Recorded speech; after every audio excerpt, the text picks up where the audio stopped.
faire une synthèse d'une matinée aussi riche, c'est forcément un peu compliqué. Mais je vais m'autoriser quand même à vous soumettre ce qui m'apparaît sans doute les 3 idées principales de la matinée. Voilà. La première, et en plus, il y a des sous-parties, grâce à Clément.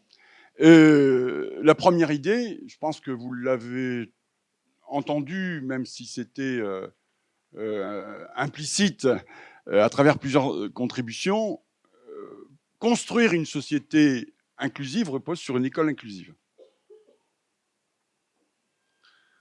Mais vous voyez bien qu'à travers cela, y compris l'exemple de Clément rappelé, c'est un enjeu démocratique.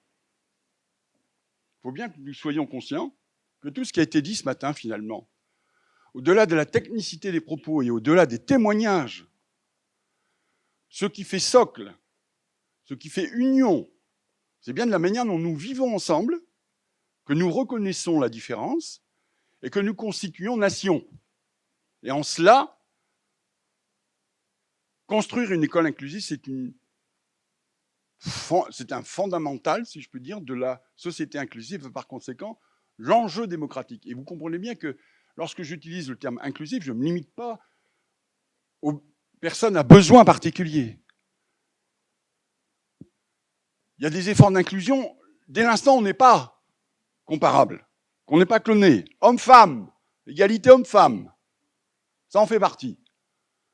Les territoires en font partie. Les différences qui existent entre nous, dont en particulier les personnes qui sont porteurs d'un trouble 10. Première idée que je vous soumets.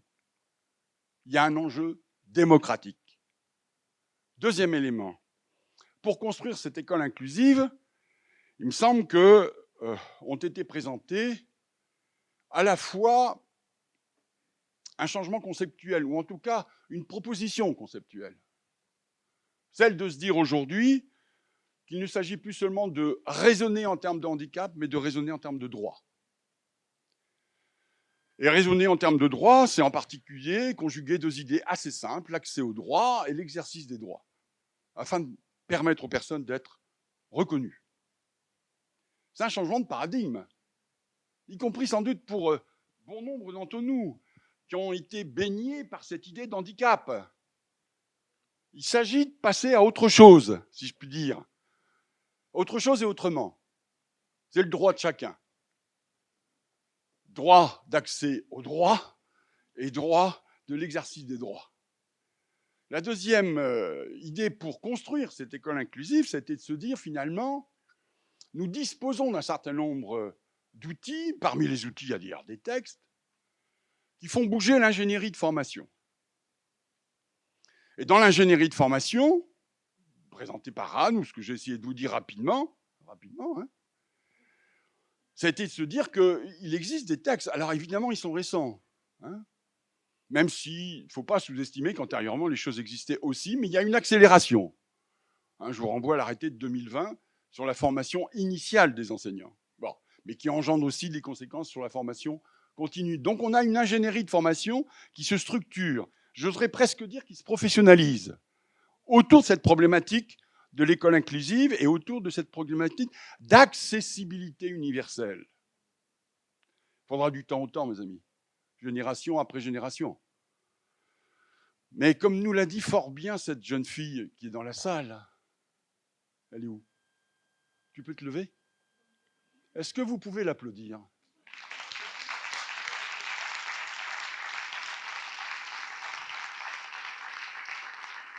Vous avez entendu les 2 messages qu'elle vous a envoyés? Elle vous a dit persévérance et créativité. Bon. Ben, ça veut dire que dans l'ingénierie de formation, il y a aussi de la persévérance à avoir. Mais les choses sont en train de changer. L'autre ingénierie qui a été soulevée, et fort bien soulevée, c'est l'ingénierie pédagogique. Et vous avez eu 2 présentations. L'une concerne l'évaluation positive et l'autre concerne effectivement les aménagements ou les modalités d'aménagement de certification. Ça participe de cette ingénierie pédagogique qui existe, qui se met en place, qui existe depuis quelques années.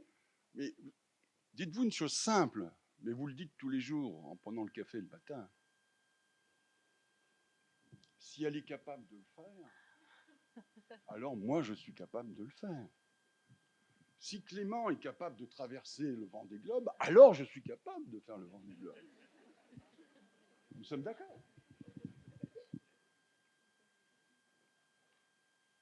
Pour construire une école inclusive, dernier élément, en dehors, je le répète, du changement de paradigme, en dehors de l'ingénierie de formation, en dehors de l'ingénierie pédagogique, il y a faire confiance au terrain. Faire confiance au terrain.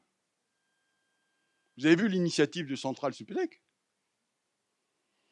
Ben voilà. Des hommes et des femmes ont décidé un jour de scoltiner un problème, et le problème, on le résout ensemble. Mais ce que vous a dit Centrale Supélec, c'est un message, là aussi, extrêmement simple. Moi qui suis footeux, quand j'étais jeune, mais il vous a dit la même chose, Clément. On est d'autant plus riche qu'on est en équipe. Et Centrale Supélec vous a dit partenariat. Les enseignants, vous ne travaillez pas tout seul dans votre coin, vous travaillez avec les autres en équipe pédagogique dans l'école, et quand ça ne va pas, vous allez chercher de la ressource. Les médecins, vous ne travaillez pas tout seul dans votre coin. Quand il vous manque quelque chose, vous allez chercher de la ressource à côté. Voilà, le travail en équipe. Oui, oui. Faire confiance. Fallait pas le poser là. Faire confiance au terrain, mais le terrain, vous voyez, le terrain nous renvoie une idée, je répète, hein, c'est le travail en équipe et on est d'autant plus riche qu'on est ensemble. L'acquisition, disait Piaget, 1934, s'acquiert d'autant plus qu'il y a des échanges entre pairs, PAIR, 1934. Et pour conclure, c'est le troisième message de la matinée. À votre avis, c'est lequel? Qu'est-ce que vous retenez de la matinée? Vous aviez un mot à dire. Un seul. Voilà, par exemple. Autre mot. Nourri. Il y a eu de l'apport. Moi, je vous propose un mot, mais qui va dans le même sens. Le changement, c'est maintenant.